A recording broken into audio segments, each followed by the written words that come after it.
Not even 2 full weeks into 2025 and Danny is already getting up to mischief, and of course the internet is asking me who would be at fault if these vehicles had collided. I was even sent the clip on Snapchat. Now you would think that liability would be nice and straightforward. The car doing the U-turn is obviously at fault. But is it? Well, let's get into it. So Danny and the car ahead of him have just turned onto this road. We can see from looking further up ahead that it appears normal that cars will pull up on the left and park. Danny's road positioning to continue up ahead is great, as the car ahead of Danny looks to be pulling up on the left hand side.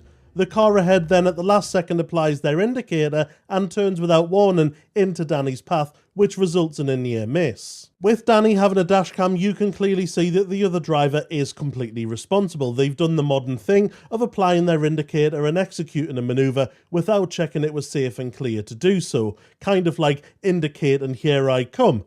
There is absolutely no liability on Danny here. He is merely making progress up the road past a slow-moving vehicle. So yes, if the vehicles had collided, full liability would be on the vehicle doing the U-turn or turning the road. An indication is a signal of intent and nothing else. They should not be executing that manoeuvre until they have visually confirmed that no vehicles are approaching from behind.